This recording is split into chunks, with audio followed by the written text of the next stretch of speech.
என்னங்க நினைச்சிட்டு இருக்கீங்க நீங்க? ஏங்க தமிழ்நாட்டில் மழை பெஞ்சாலும் திமுக தான் காரணம், வெயில் அடிச்சாலும் திமுக தான் காரணம். தாவேக்கால கூட்டத்தில் போய் இத்தனை பேர் செத்தாங்க, அதுக்கும் திமுக தான் காரணமா? ஏங்க எவ்வளோ பெரிய ஒரு அமைச்சர் தெரியுமா அன்பில் மகேஷ் பொய்யாமொழி? அவருடைய திராவிட வரலாறு தெரியுமா உங்களுக்கு? அவர் குடும்ப பின்னணி தெரியுமா உங்களுக்கு? எப்படிப்பட்ட ஒரு குடும்பத்திலிருந்து வந்து இந்த மக்களுக்காக மக்கள் படக்கூடிய துயரங்களை பார்த்து இப்படி செத்து போயிட்டாங்களேன்னு நினச்சிட்டு அழுகுறாரு. அவர் மேலே போய் விமர்சனம் வைக்கிறீங்களே அப்படின்னு ஒரு சிலர் நம்மளை கேள்வி கேட்குறாங்க.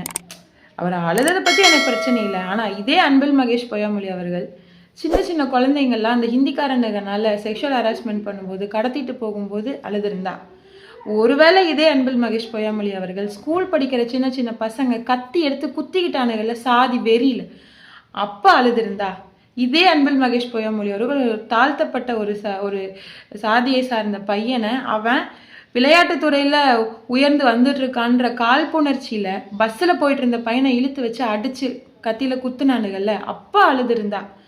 ஒருவேளை இதே அன்பில் மகேஷ் பொய்யாமொழி அவர்கள் ஸ்கூல் வாசல்லையே டீச்சரை கத்தியால் குத்தும்போது அழுதுருந்தா நாங்கள் அவரை நம்பியிருப்போம். ஆனால் சாத்தான் வேத ஊதுதான் நீங்கள் நம்புவீங்களா? அது மாதிரி இருக்குதா? அதே மாதிரி தான் இருக்குது இவங்க நடவடிக்கை. திமுக இவ்வளவு வேகமாக வேலை செஞ்செல்லாம் நாங்கள் பார்த்ததே இல்லை. இதே வேகத்தை எல்லாத்துலேயும் காட்டியிருந்தாங்கன்னா இன்னைக்கு நாட்டில் பிரச்சனைகள் வந்திருக்குமா?